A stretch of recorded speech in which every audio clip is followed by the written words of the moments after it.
Cuando estaba en la escuela elemental y le contaba a los adultos quién era mi maestro de natación, siempre se sorprendían. Con 6 o 7 años, nunca entendía por qué. Desde mi punto de vista de niño, mi maestro simplemente era el papá de Jesse, quien me ayudó a coordinar esta entrevista. Con el tiempo, fui descubriendo la verdad. En el episodio de hoy repasaremos la carrera de Chayanne Basayo, quien sin lugar a dudas es el mejor nadador puertorriqueño de todos los tiempos y uno de los grandes atletas que nuestro país ha visto nacer. A través de nuestra conversación telefónica, recorrimos su trayectoria desde el momento en que descubrieron su talento para la natación, pasando por su memorable actuación en los Panamericanos del 79, hasta cuando finalmente supo que había nadado su última carrera. Este episodio nos permite además reflexionar sobre una realidad que comenzamos a analizar en el episodio anterior, la relación entre el deporte y la política. Es común escuchar a personas decir que no se debe traer la política al deporte, especialmente cuando se trata de un atleta haciendo una expresión con la que no están de acuerdo. Sin embargo, muchas veces se decide ignorar las instancias en que la política es la que se inmiscuye en el deporte. En el caso de Chayanne, por razones de la política internacional del gobierno estadounidense, el boicot del presidente Carter a los Juegos Olímpicos de Moscú le privó de su oportunidad de competir por varias medallas de oro en el mejor momento de su carrera. La historia de Chayanne nos debe servir de inspiración por los éxitos que obtuvo, pero también nos debe llevar a mantenernos vigilantes para evitar que los tentáculos de la política sigan conduciendo a injusticias dentro del deporte. Mi nombre es José Hernández Lázaro y esto es Cancha Completa.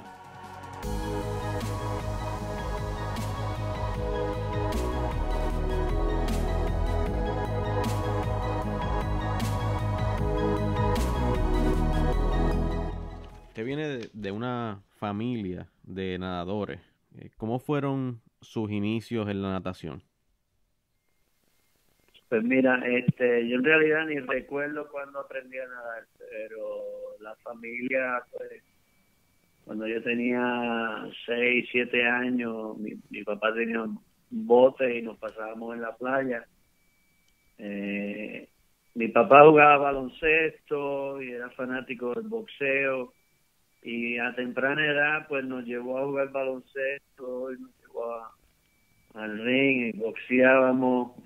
Pero fue un día que estábamos en el área metropolitana, en un apartamento que la familia tenía allá, y estábamos en la piscina.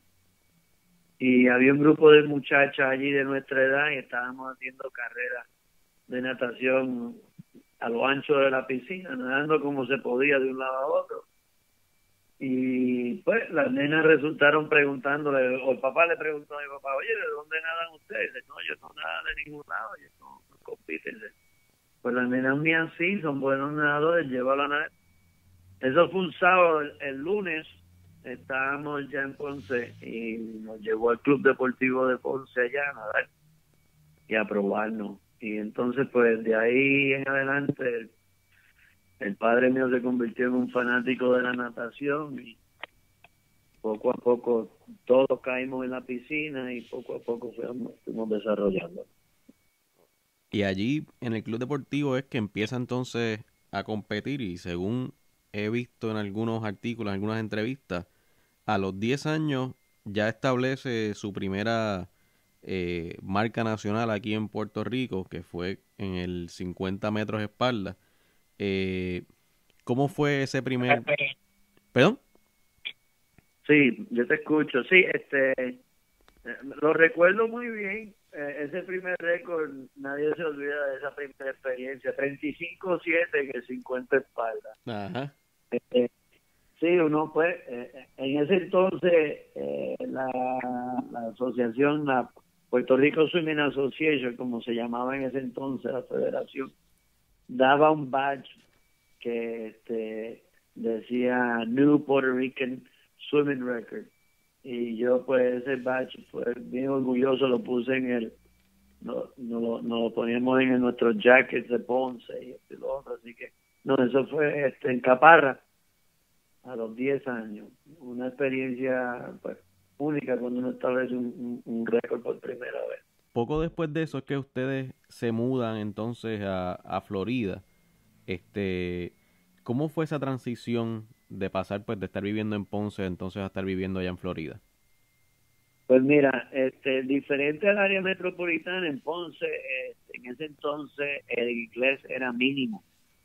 no había televisión en inglés, no se hablaba inglés como se hace ahora. Ujú. En ese entonces nosotros no sabíamos nada de inglés y una de las metas de mi papá es que nosotros aprendiéramos inglés y la otra era expandir su negocio a Estados Unidos y por eso nos mudamos a Florida. O sea que la motivación no fue necesariamente una deportiva de buscarles a ustedes. No, no, en ese entonces no fue eso. Ok. Sí, él estaba bien interesado en la natación, pero no fue esa la principal razón de mudarnos hacia Estados Unidos. Okay. Él estableció acá unos negocios y pues y nosotros nos metimos en la escuela y empezamos a estudiar acá. A los 2 años, cuando tenía 13, ahí fue que nos mudamos para California. Uh-huh. Y esa movida fue estrictamente por la natación. No había más ninguna otra razón más que estar nadando en California, donde estaba en ese entonces el mejor equipo del mundo, Mission Viejo, California. Y precisamente a eso quería llegar, esa decisión de mudarse allá, ¿qué tenía ese equipo o qué tenía el entrenador Mark Schubert que hizo de mudarse de Florida a California? Mira, en ese entonces, Mark Schubert tenía varios nadadores a nivel mundial y tenía un equipo que ya estaba en los primeros 3 o 4 en la nación. Lo que sí es que se conocía como un sitio donde la comunidad, que era una comunidad, lo que llaman un plan community, un desarrollo completo de una comunidad, estaba 100% apoyando la natación. Era el medio de ellos dejándose conocer a través de la natación a nivel mundial. Y eso trajo otros nadadores de otros sitios. Habían australianos, habían brasileños, había gente de Nueva Zelanda, de todas partes del mundo que iban a entrenar allí porque por ese interés, ¿no? En ese entonces había una muchacha, una familia que había vivido en Puerto Rico, una familia de americanos que vivía en Puerto Rico, ella se llamaba Julie Gray. Okay. Y Julie Gray y Ken Gray estaban nadando en Mission Viejo y se comunicaron con mi papá y le dieron del programa y cómo era y eso fue cómo se llevó a la decisión de mudarse para California. En un momento dado, en la high school donde yo estaba, para 1976, habían 17 personas que fueron a las Olimpiadas para que tengan un retrato de la calidad de natación que estaba en Mission Viejo.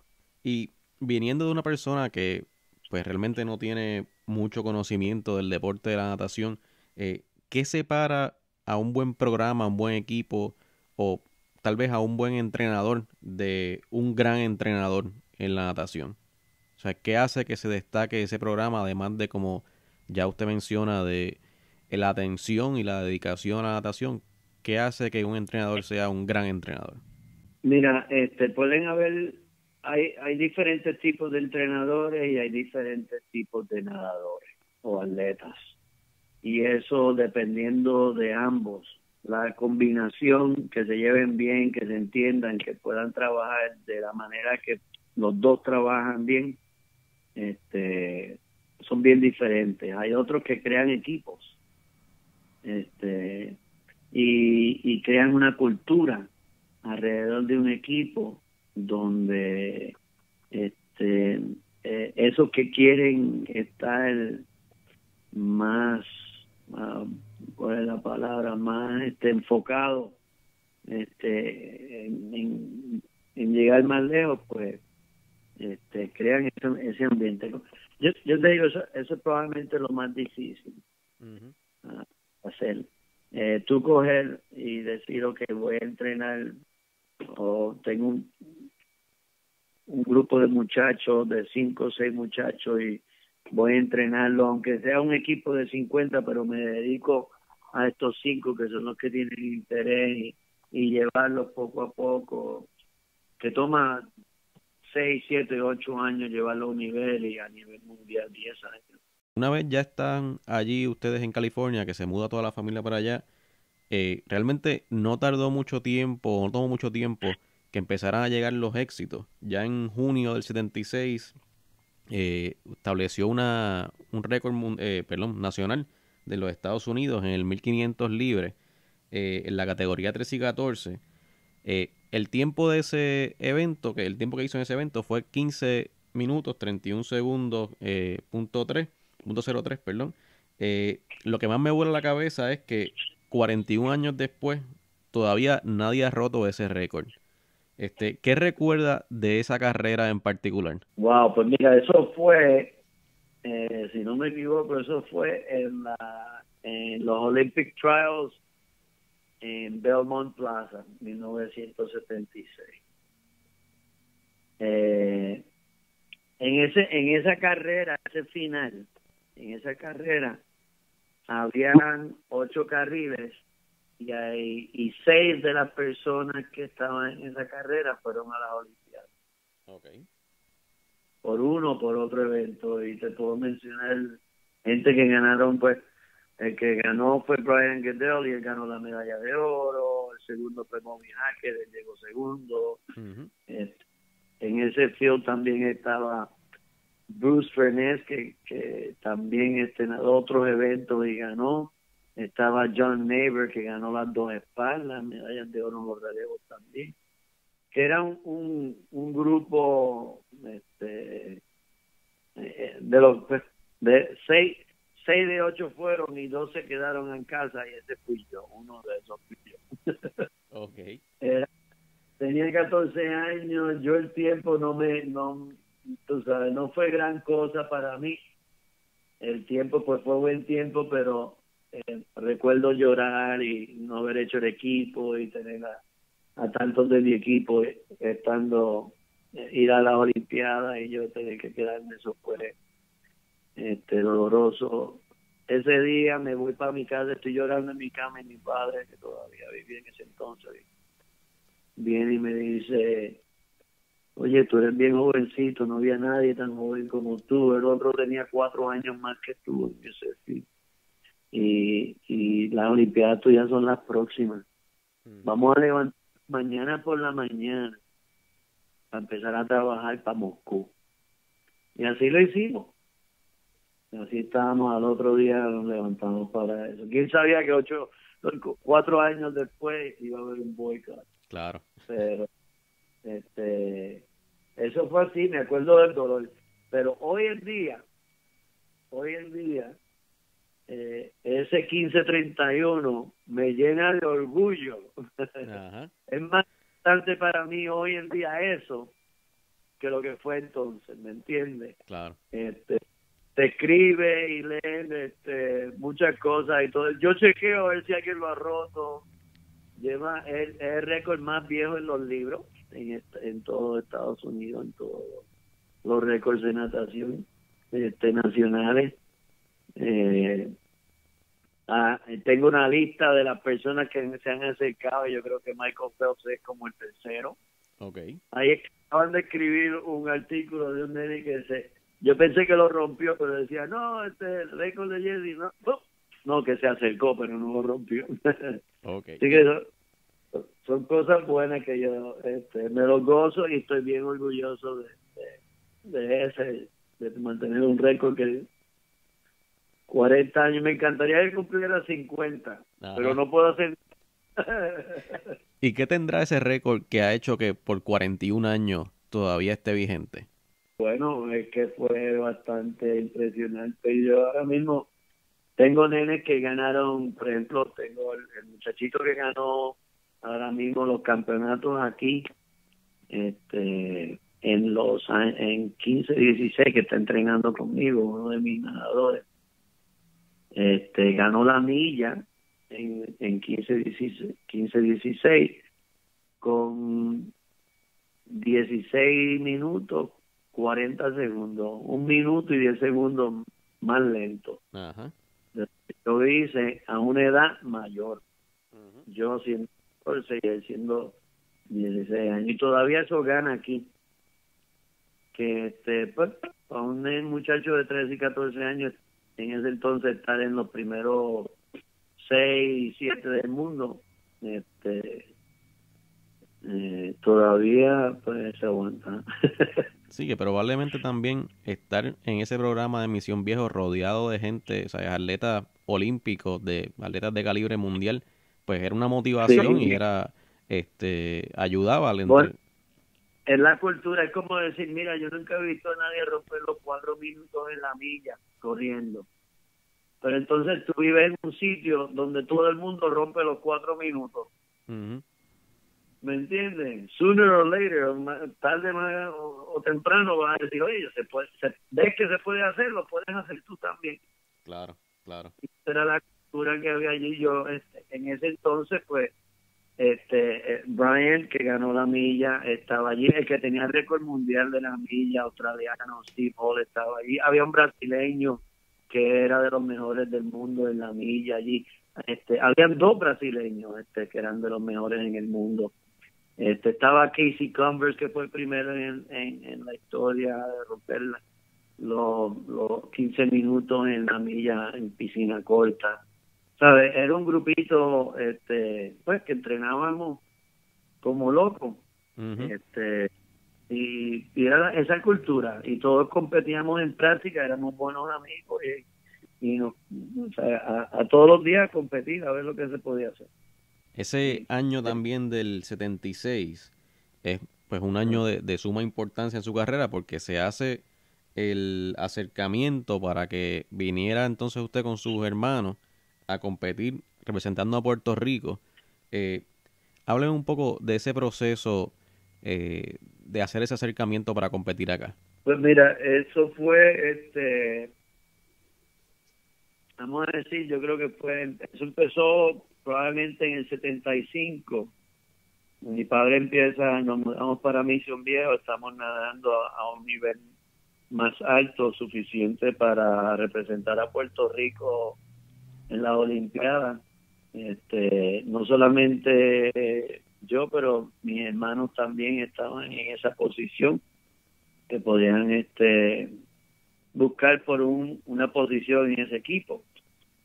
Y nosotros pues nos habíamos mudado para acá con la intención de aprender inglés, y mi papá empezar a desarrollar sus negocios acá, pero nosotros mantuvimos nuestra residencia allá en Puerto Rico, y mi padre mantuvo sus negocios.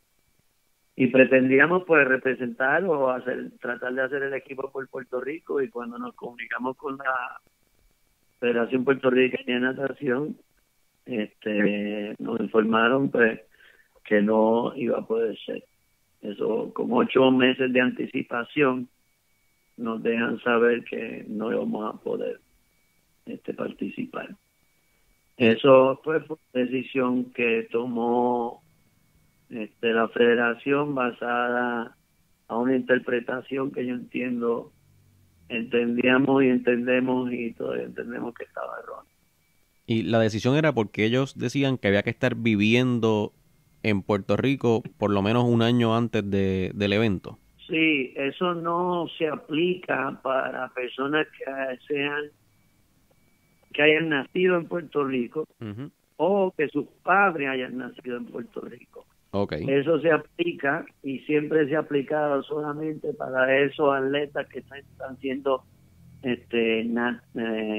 la palabra es naturalizados. Ajá. Entiendo que se usa. Esos son, por ejemplo, un americano que quiera competir por Puerto Rico de Michigan y dice, pues me tengo que mudar para Puerto Rico y vivir allí un año. Exacto.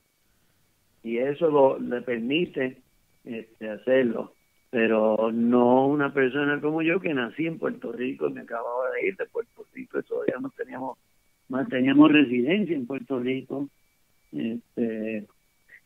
Pero pues se interpretó la regla pues y no nos favoreció a nosotros.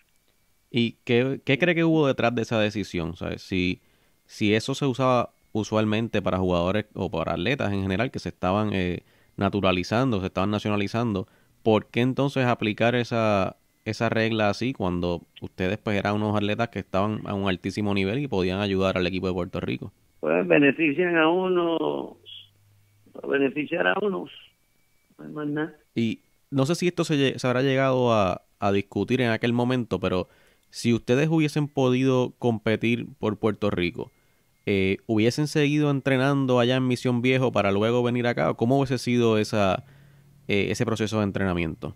Probablemente sí, probablemente hubiésemos mantenido nuestro entrenamiento acá. Esa cultura que te he hablado, pues eso no existe en todos lados, eso era muy especial allá.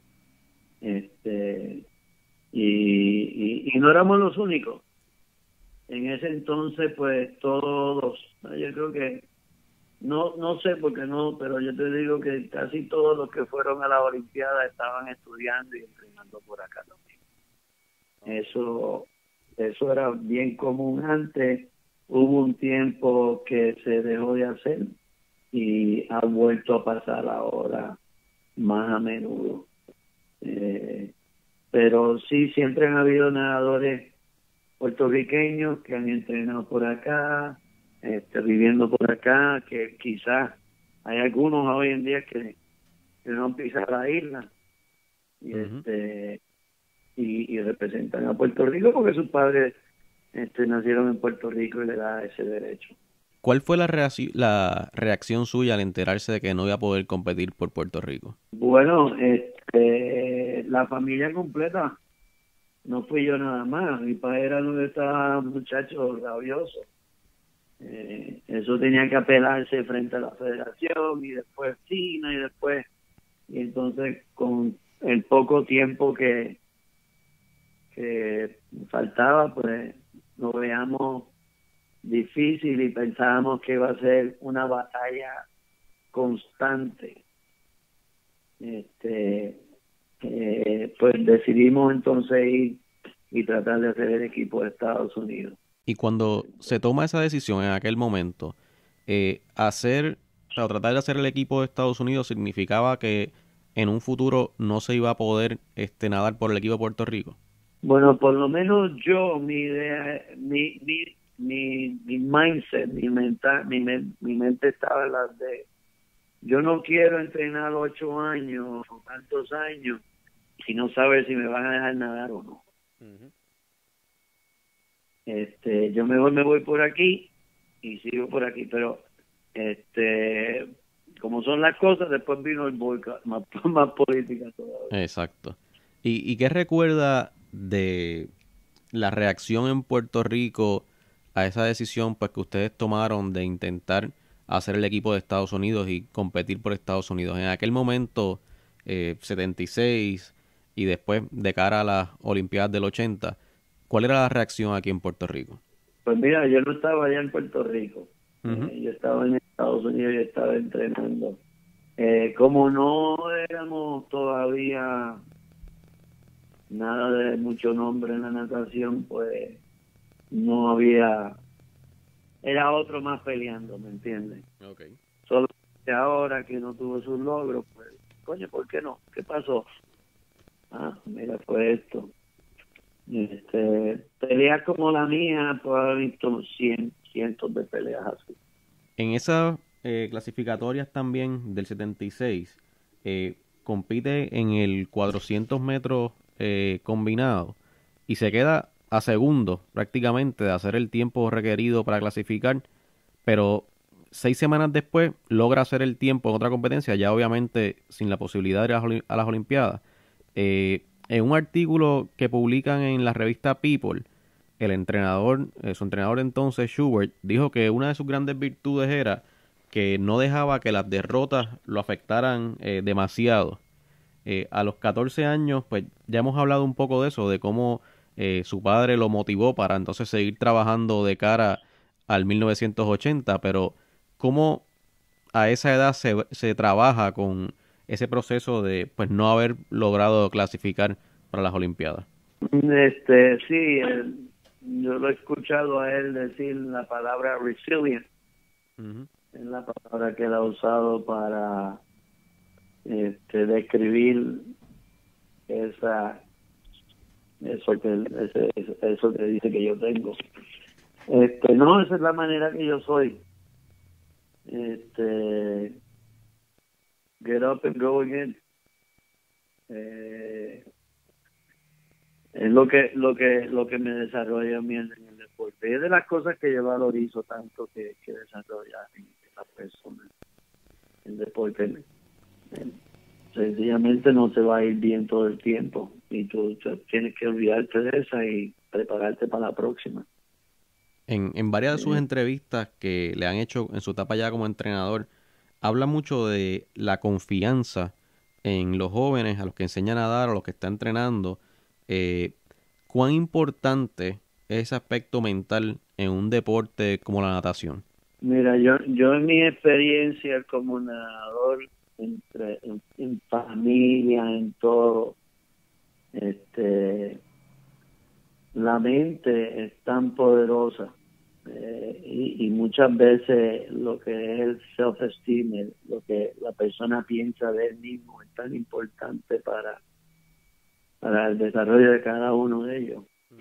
Este, que yo pues muchas veces pienso que el deporte es el mejor camino para que las personas se sientan orgullosos de ellos mismos, porque pues en muchas cosas en la vida pues son abstractas, y aquí es tan sencillo en la natación porque tienen una distancia y unos tiempos y y se compite en eso y ellos pueden ver que a través de su trabajo consistente y trabajando fuerte, cosas pueden lograrse. Ellos todos mejoran técnicas, mejoran y aprenden de que ese proceso los puede llevar a lograr muchas cosas. Y una vez que un muchachito entienda eso, una persona entienda eso, lo entiende a través del deporte, entiende que él podría lograr muchísimas cosas en su vida y eso le da, eso es un regalo que el deporte le da a esos muchachos que toman el tiempo para hacerlo, de poder ir afuera y conquistar cosas, no verse que, saber que a través del trabajo y luchar puede llegar ahí. Eso lo ven en el deporte de la natación. Yo estoy aquí, empecé, déjame aprender a nadar mariposa. Oye, estoy compitiendo en mariposa, déjame bajar este tiempo o lograr este tiempo. Tendría que hacer esto. Planificar cómo llegar a hacer eso. Ese aprendizaje, cómo luchar y saber que va a fracasar. No me pasó, pues tengo que levantarme y hacerlo. No. Todo ese proceso de enseñanza de vida. Salen los muchachos con confianza y uno lo ve, yo lo veo desde que aprenden a nadar, llegan con miedo, caminan a través de la vela, llegan allí con un poquito de miedo y cuando toman esas primeras brazadas que están ya flotando y meten la cara dentro del agua, explotan y empiezan a nadar, salen con el pecho para arriba y eso yo lo veo todos los días. Y no tienen que ser tremendos nadadores tampoco, lo ven los tremendos nadadores de otras maneras, haciendo y logrando cosas en la práctica que nunca habían podido lograr. Al final, aun cuando haya 7 personas más en la piscina compitiendo, es gran parte del deporte una lucha con uno mismo y uno mismo tratar de conseguir unos objetivos. Exacto, mira, yo me preguntaba, yo te digo, cuando yo era joven, yo me levantaba antes de que me sonara la alarma y estaba preparado para irme para la práctica a las 4:45 de la mañana. Y mi hermano tenían que levantarlo, sonaba la alarma y se quedaba ahí, la alarma sonando, y había que levantarlo, moverlo, vamos, que estamos tarde, y yo esperando para irme. Y siempre me preguntaba cuál era la diferencia. ¿Por qué para mí yo me levantaba antes y él todavía se quedaba? Y era pues sencillamente las metas. Uh-huh. El objetivo, como tú mencionas, tú tener metas Ya yo no tenía que decidir por las mañanas. Yo tenía una meta de lograr esto, y para lograr esa meta sé que hay que trabajar en esto, y al cumplir con estas prácticas y trabajar todo ese trabajo para lograr esa meta. Pues ya de esa decisión yo la tomé. Yo no decido si me quedo en la cama o me levanto todas las mañanas. Ya esa meta, ya esa decisión se tomó. Levántate, vamos. Y cuando pues, y los muchachos aprenden eso a través de estableciendo metas y tratando de lograr a todo nivel, a todo nivel. Ahora,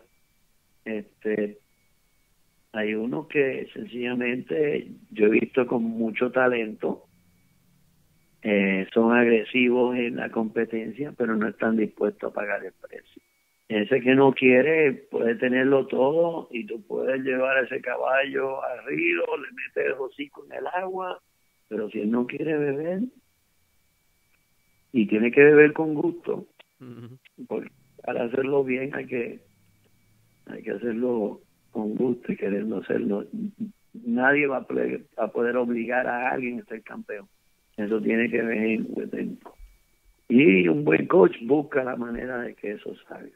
Volviendo entonces a la historia de su carrera, en el 78 entonces compite en el Mundial de Berlín.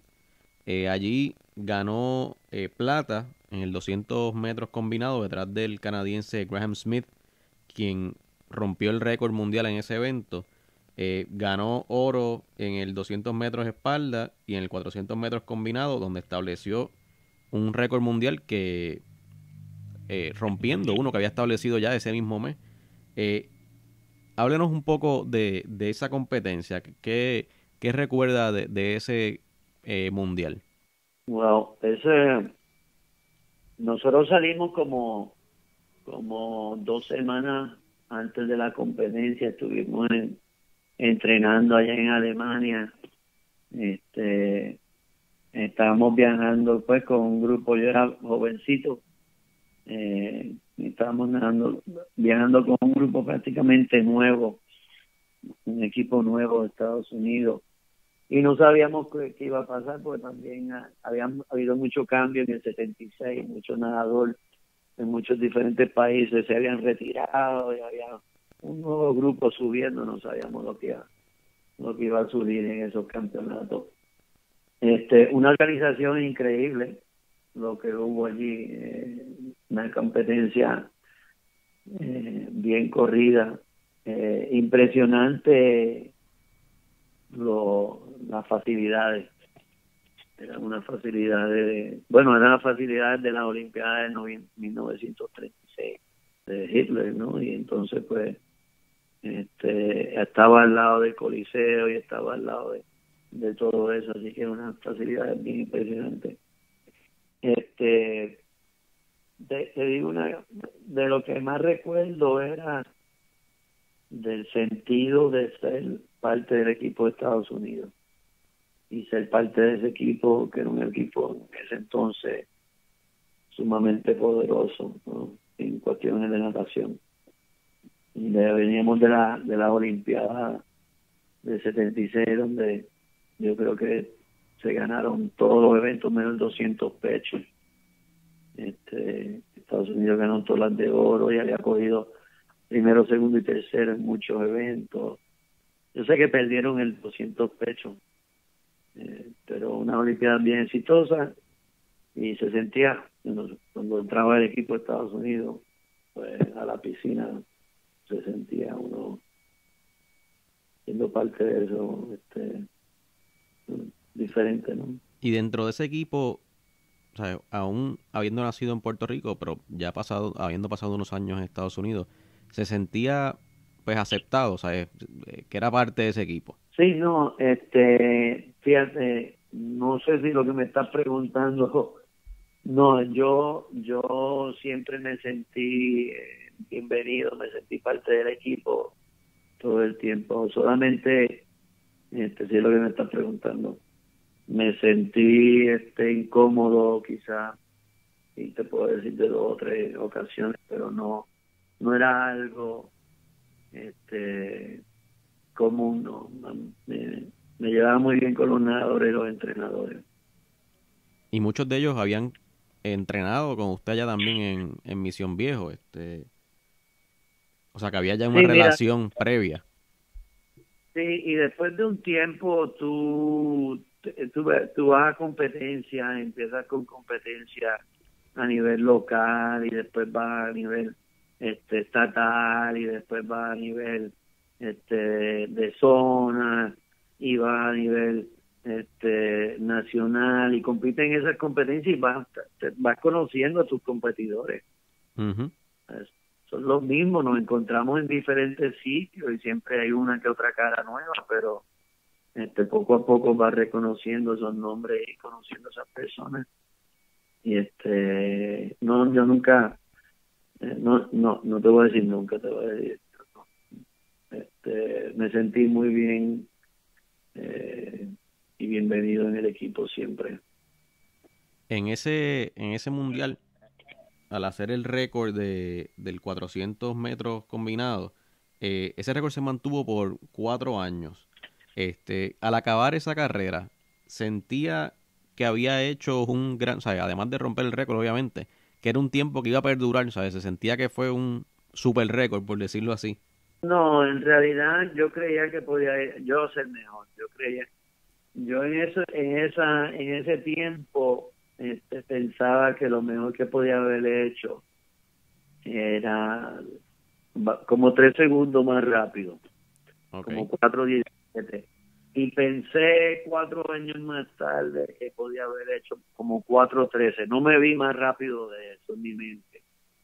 Como uno lo que hace, uno empieza a visualizar los tiempos que requiere en cada 50 para lograr tiempo. Pues yo digo, mira, tengo la velocidad para lograr este tiempo, ahora tengo la resistencia para mantener ese tiempo en cada uno de ellos.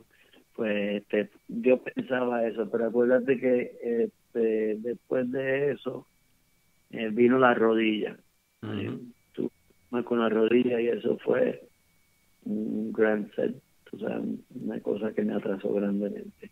Ese año, después del mundial, la revista Swimming World lo reconoce como el World Swimmer of the Year. Y esa es otra de las cosas que a mí me impresiona mucho de su carrera, y es que a los 17 años no solo tenía récords mundiales, sino que es, según esta revista, el mejor nadador del mundo. O sea, ¿cómo un joven de esa edad, todavía en high school, supongo, brega con recibir un premio así o con ser el mejor del mundo en un evento? Te voy a hacer hate. Ok. Mira, eso era cuando yo era un senior en high school, ¿verdad? Mi último año en escuela superior.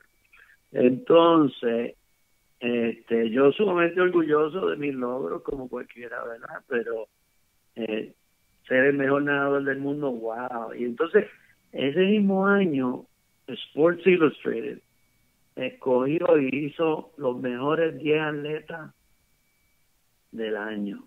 Y yo estaba tan orgulloso de estar en esa lista, porque estaba Mario Andretti, estaba Muhammad Ali, estaba Dion Borg. Oh, yo decía, ay, Jesse Basay, yo estaba bien orgulloso de eso, ¿no? Ajá. Ese fue el año mío de graduación de high school. Entonces, ese mismo año, todos los años en mi high school daban el trofeo del mejor atleta, el atleta del año, Ujú. al final del año. Y entonces, pues, esta es de las primeras veces y única vez que yo dije, ok, me voy a llevar ese trofeito, ese es mío, soy el mejor nadador del mundo, estoy entre los primeros 10 atletas del mundo, me tengo que llevar el Ajá. atleta de la high school. Y entonces, pues, para mi sorpresa, no me lo dieron a mí. ¿Y a quién se lo dieron? Si ¿A quién recuerda. se lo dieron? para que tú veas. Pues se lo dieron a un muchacho que jugaba fútbol y consiguió una beca en un junior college. Ok.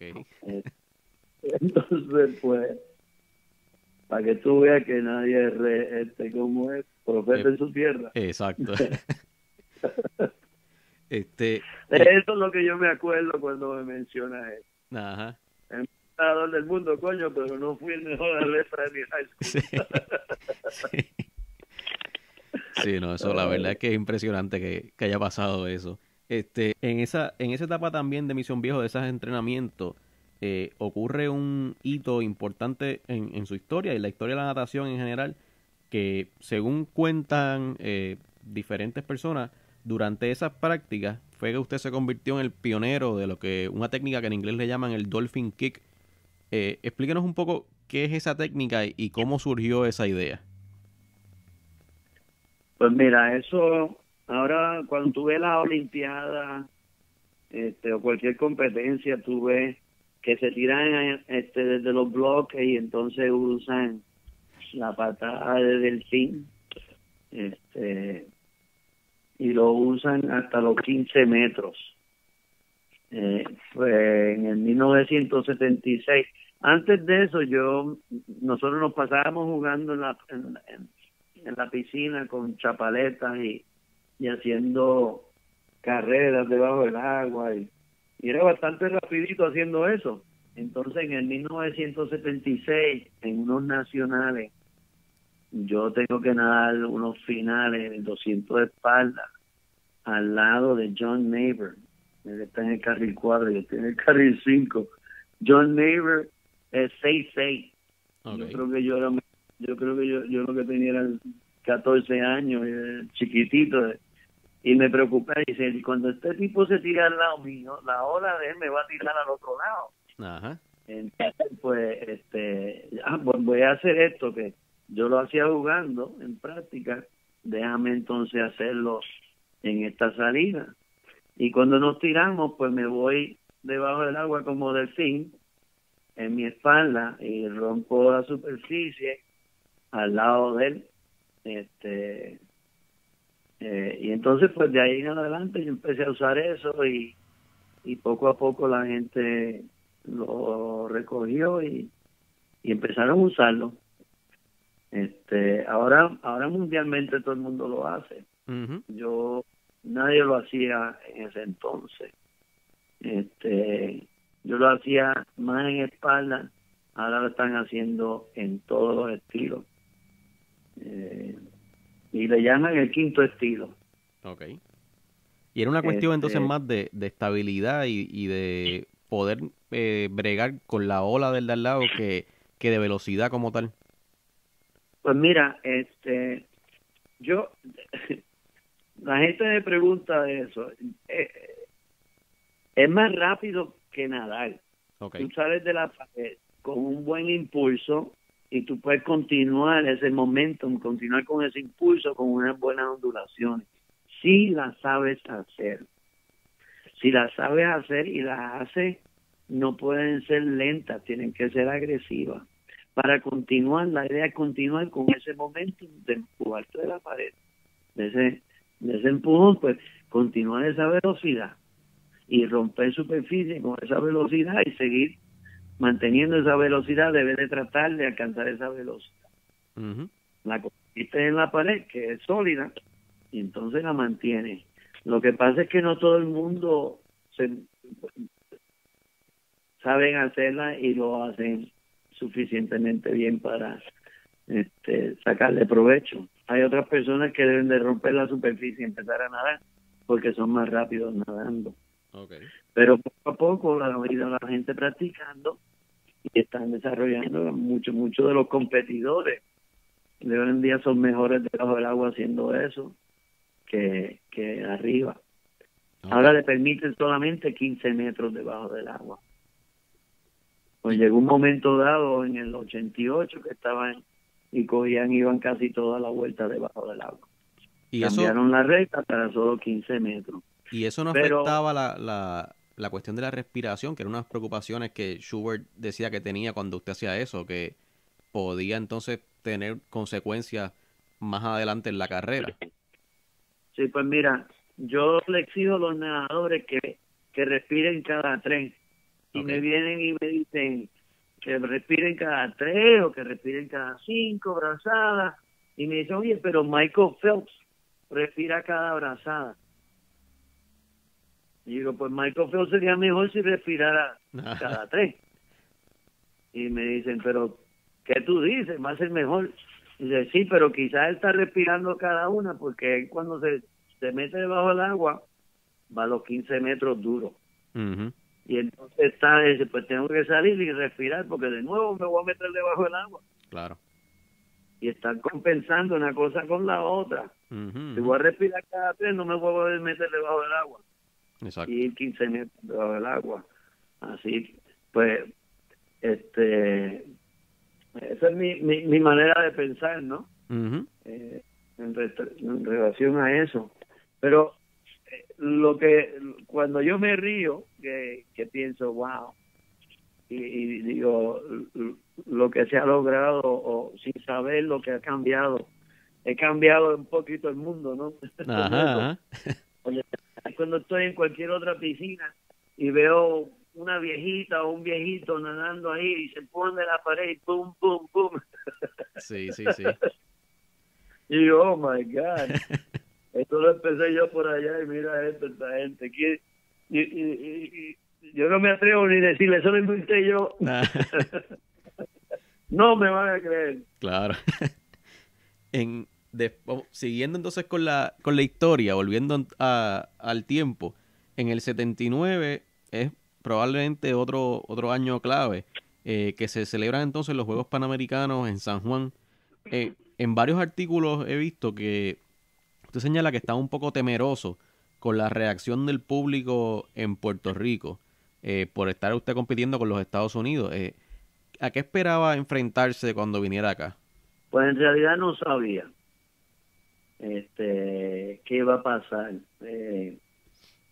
Déjame decirte que yo, cuando el equipo de Estados Unidos llegó a Puerto Rico, fuimos en un avión, todos. No Ujú. fue que llegó el de baloncesto y después llegaron 2 o 3 aviones llenos de equipo que vino desde Colorado, en montón. Y recuerdo que cuando yo bajé del avión, me rodearon 3 policías por un lado y 3 policías por el otro.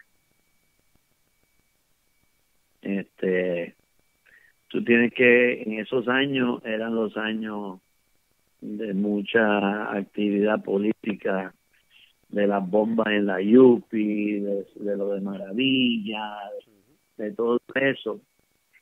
Y pues ni yo ni nadie sabíamos exactamente cómo nos iba a recibir el pueblo de Puerto Rico. Y pues recibí eso, la policía me está velando, que nada me fuera a pasar en el aeropuerto. No sé si me tenían velando sin yo saberlo.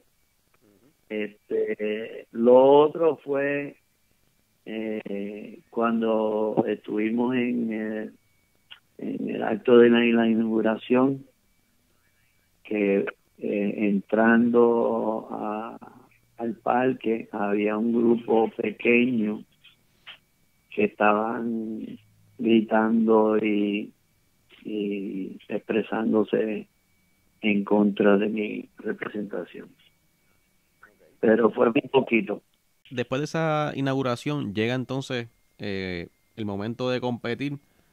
Tiene el evento del 200 espalda, que tenía entonces la revancha con Graham Smith, que le había ganado en el Mundial de Berlín. Y entonces no solamente le gana a Graham Smith, sino que le rompe el récord que él había establecido en Berlín. Eh, ¿Existía una rivalidad entre ustedes o era una motivación saber que ibas a tener una revancha contra él en su país? Pues mira,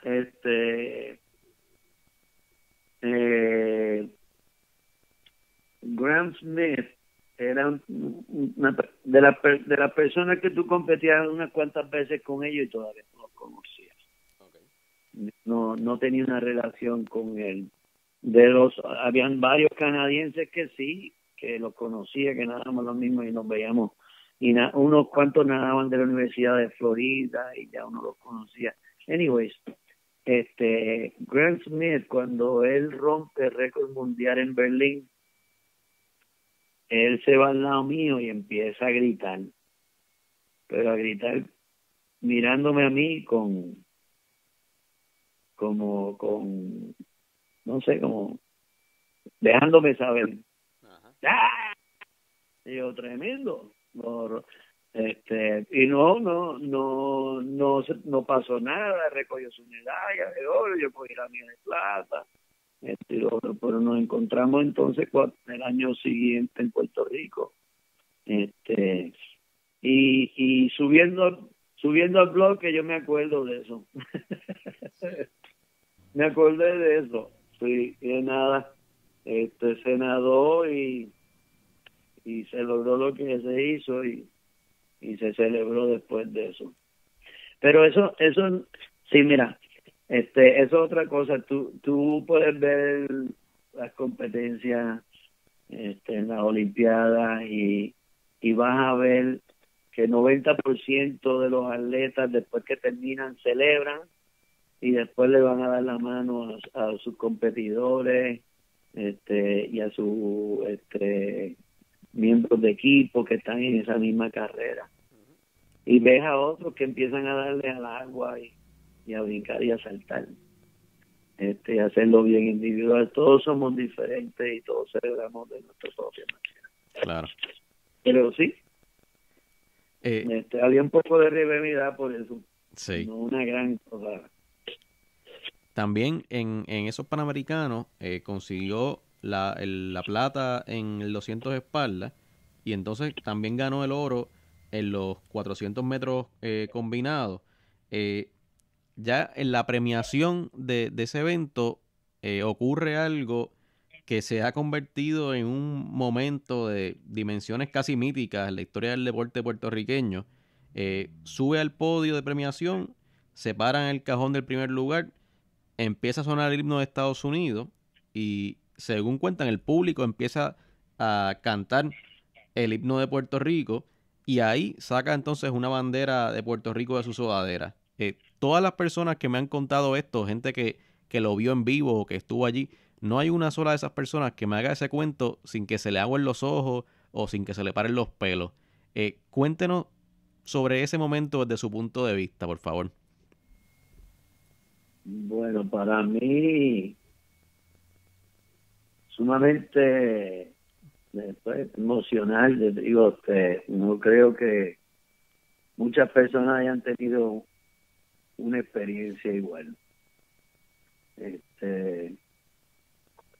Yo, primero que nada, siempre fui orgulloso de haber tenido ser parte del equipo de Estados Unidos, un equipo sumamente exitoso y poderoso, pero nunca he dejado de ser puertorriqueño. Uh-huh. Nunca quería hacer otra cosa.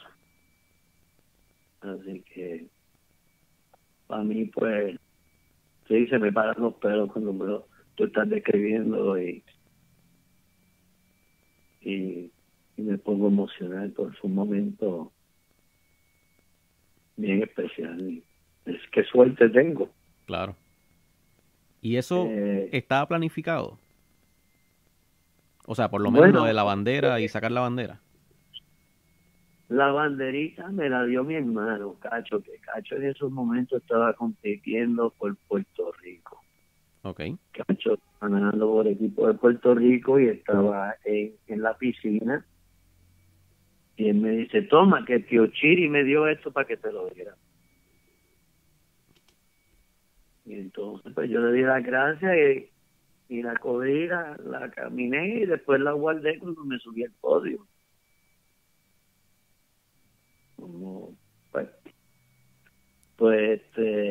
Entonces pues empezar a escucharla. La huerqueña. Uh-huh. No fue que tú empezaste a escuchar un poquito y después ya estaba que se escuchaba claritito y al final era que no se escuchaba más que la gente cantando. Ajá. Era duro. Sí. Yo estando en Puerto Rico iba al supermercado y tú veías por cualquier lado que yo iba, una viejita, un viejito, gente me miraba y la señal que hacían era, ¿tú eres el de la banderita? Ajá. Y hacían la señal de tener una banderita chiquita. Después de esos Panamericanos, que ya pues realmente era el último gran evento internacional antes de las Olimpiadas, en respuesta a la invasión soviética de Afganistán en enero del 80, Carter anuncia que si la Unión Soviética no retiraba sus tropas antes del 20 de febrero, que los Estados Unidos no iba a enviar una delegación a las Olimpiadas. Los soviéticos pues obviamente no retiraron sus tropas antes del ultimátum, y pues se anuncia entonces en marzo del 80 que oficialmente Estados Unidos iba a boicotear las Olimpiadas de Moscú. Cuando empieza toda esa controversia en enero, ¿ustedes estaban conscientes de que existía la posibilidad de que no pudiesen competir en las Olimpiadas? Pues al principio era una noticia y no estaba, eso es que se está pensando hacer, que se está pensando como una alternativa, que si esto, que si lo otro, como lo has dicho tú, y entonces una vez que se tomó la decisión fue devastadora. En realidad, pues, de mi persona, por haber pasado los 4 años anteriores entrenando y haber tenido la experiencia del 76, no haber podido ir, dudaba si seguía nadando o no. Uh-huh. Por un tiempito antes, tan pronto lo anunciaron dejé de ir. Estuve 2 semanas sin practicar y entonces pues el coach, hablamos y volvimos y empezamos a practicar de nuevo. Hicimos otras cosas, pero sí, hubo un tiempo que no hacía sentido para no seguir nadando. Y en ningún momento se pensó o se contempló la posibilidad de que fuera bajo la bandera olímpica, como ocurrió con atletas de otros países, incluyendo a 3 puertorriqueños. Pues mira, en el caso de nosotros, como te dije, había tanta gente en el equipo olímpico o a ese nivel en Misión Viejo, que el gobierno de Estados Unidos mandó gente a hablar con nosotros como grupo de atletas. Y entonces pues nos pidieron que apoyáramos la decisión del gobierno, que evitando comentarios y acciones en contra de esa decisión. Ese día pues la persona que estuvo ahí nos habló de gente, del sacrificio de gente que ha ido a guerra, que han hecho esos sacrificios por defender a este país, y nos vendió que este era nuestro sacrificio, era el tiempo de nosotros sacrificarnos, y ese trabajo que habíamos hecho era y apoyar a la decisión del gobierno para el bien de lo que sea. Y uno en esos momentos pues se comió eso. Uh-huh. Y pues con el tiempo uno dice, ay, ¿para qué se mete en eso? En un artículo que estaba viendo del 2010, te narra que en ese verano del 80 el equipo de natación de Estados Unidos va a visitar al presidente Carter en la Casa Blanca, y hay una anécdota de esa visita que a mí me impactó mucho. ¿Sabe de lo que le estoy hablando? Bueno, él empezó conmigo. Ajá, exacto. Él fue directamente a mí. No, yo era el más chiquito de todos. Yo no sé, pero él fue, me dio la mano y me dice, sí, ¿cómo tú hubieses hecho de allá? ¿Sabes? Porque él, ya la Olimpiada, yo hubiese ganado 2 de oro y no sé qué más. Y entonces no le preguntó a más nadie, no sé si eso es lo que tú dices. Sí, sí, sí. Sí, pues, después que le preguntó a mí, no le preguntó a más nadie. Sí, no, la verdad es que es devastador, ¿sabes? Esa pregunta yo no sé cómo se le ocurrió hacerla, ¿sabes? Unos atletas que habían estado entrenando toda su vida y bien fuerte por los últimos 4 años. Esa pregunta es un poco hiriente, por decirlo suave. Acuérdate también que nosotros, el equipo de natación, él había tenido una actividad 2 semanas antes con todos los equipos olímpicos. Pero el equipo de natación no fue porque nosotros habíamos decidido, nosotros no, Estados Unidos había decidido celebrar la, los Olympic Trials Ujú. a la misma vez que la Olimpiada y comparar los tiempos. Ok. Y entonces, pues por eso nosotros fuimos más tarde. Y pero no, mi contestación fue que digo, no, yo como se declaró el boicot, yo había dejado de nada. Sí. Sí, que aún y eso, con esa pausa que hizo en el entrenamiento de 2 semanas, hubiese Pues, podido ganarle a la gente allí en las Olimpiadas. no le preguntó más nada a más nadie. Sí. Perdió la madre y el podio.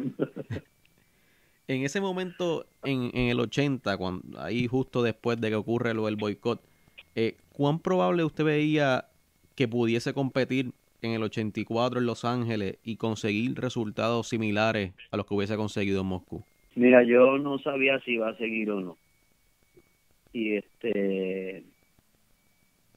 lo que hice fue decidir ir a la Universidad de Miami, donde había un programa que era un programa menos intenso. Yo había vivido 8 años de una intensidad increíble, con unas situaciones bien difíciles. Y después déjame ir a nadar y estudiar. Uh-huh. Y tomé esa decisión por eso de que mi padre siempre me decía, tú sabes, Dios te da unos talentos y tú tienes que usar esos talentos lo máximo hasta el final. No botes eso que Dios te da. Uh-huh. Y pues, ya que nadando y haciendo lo que estaba haciendo era uno de mis talentos y por eso no dejé de nadar hasta que dejé de nadar.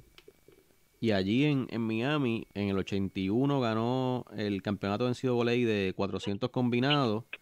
Todavía tiene en la universidad el récord de 200 combinados y el de 400 combinados.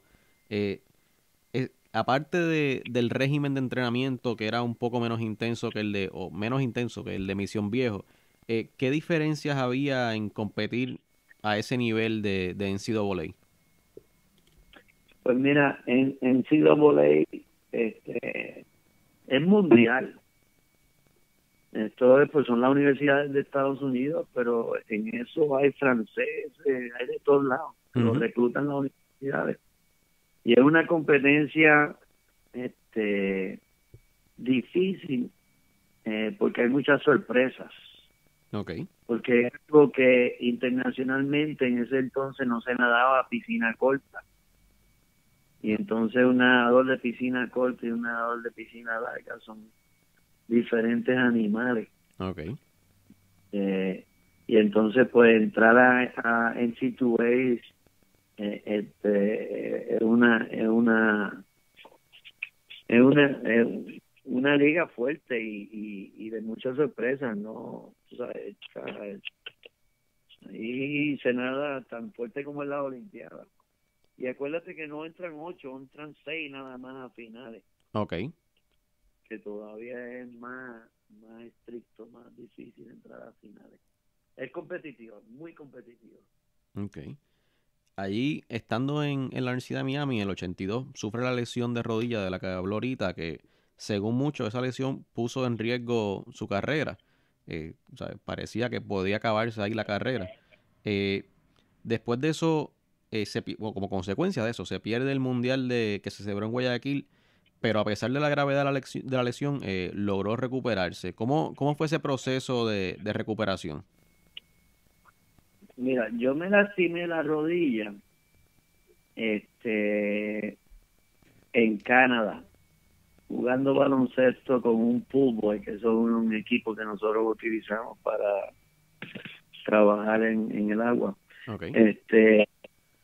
Era los mismos nadadores allí en una piscina que estábamos compitiendo y afuera había un canasto y tirando, pues caí mal en la rodilla y sufrí la lesión. Me pusieron un yeso, estuve enyesado como 3 semanas. Fui a las eliminatorias para los mundiales, como tú dices, no hice el equipo. Llegué tercero 3 veces y llevaba los primeros 2. Así que no hice el equipo y decidí descansar un tiempo a ver si la rodilla se recuperaba. Más tarde fue que me lesioné en la universidad y entonces pues decidieron hacer la operación. Ahí me hicieron una reconstrucción total de mi rodilla izquierda. No sabía si iba a poder nadar el pecho después de esto. Uh-huh. Hecho es parte del combinado que claro. se nadan los estilos. Y bueno, me operaron, estuve 6 meses en recuperación, después estuve en otros 6 meses. Los primeros 6 meses eran de caminar, ¿no? De poder caminar. Después era de volver a ponerme en condición. Y pienso que logré, mi rodilla izquierda logró empatarse con la derecha, pero no tuve el tiempo suficiente para poder entrenar con las 2 piernas bien. ¿Me entiende? Que estuve recuperando la izquierda y dándole a la izquierda y entonces no tuve tiempo, porque me faltó tiempo para poder recuperar o avanzar con las 2. Ese es mi análisis. Sí. ¿Y la motivación durante ese proceso era tratar de llegar entonces a la Olimpiada del 84? Mira, fue un tiempo bien difícil, bien diferente. Yo pasé por un proceso de los 14 a los 17, bien motivado, loco por lograr cosas. Uno empieza a ganar y después la motivación cambia de tratar de lograr cosas a tratar de cosas que no pasen. No Uh-huh. quiero perder. Ajá. El defender es mucho más difícil que tratar de ganar algo. Y defender pues se convierte medio tedioso y chabón. Sí. Una vez que lo perdí todo en el 82 que me rompieron los récords y la rodilla y esto, pues me dio una oportunidad de nuevamente tratar de lograr cosas. Y era más, yo era mayor, ya eran 23 años comparado a 17. Uh-huh. Otra mentalidad era, como te dije, ya no era una cultura, era en Miami, era prácticamente yo solo y el coach. Es más, hubo un tiempo que yo le pedí la llave al coach y nadaba solo por las mañanas, porque entendía que no estábamos haciendo suficiente. Pero fue otra experiencia, fue una experiencia más bonita para mí.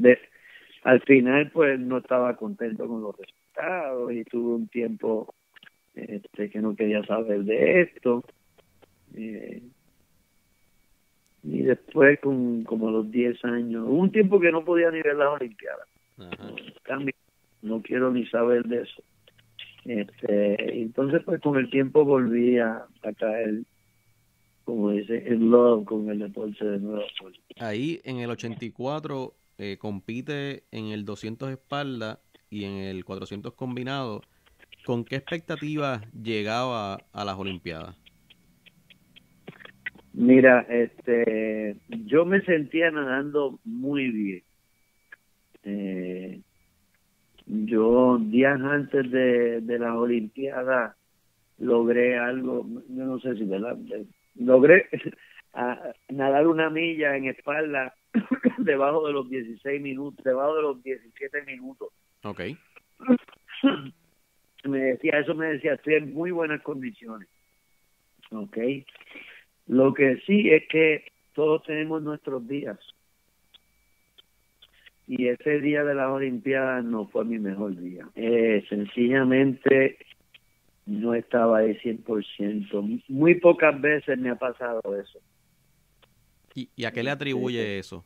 Desconozco. Mira, yo acostumbraba a nadar con el pelo largo y no preocuparme mucho. Subí al bloque y esta vez pues me afecté la cabeza, hice todo, dije, esta es la última vez que voy a nadar. Voy a hacer todo lo que pueda por hacer lo mejor posible. Y pues no sé si no afeitarme hubiese sido diferente, pero estoy mira, cuando terminé no quería saber de la natación y quería que mis hijos pasaran por esto, que hicieran otras cosas. Pero después con el tiempo pues veo las cosas que he logrado con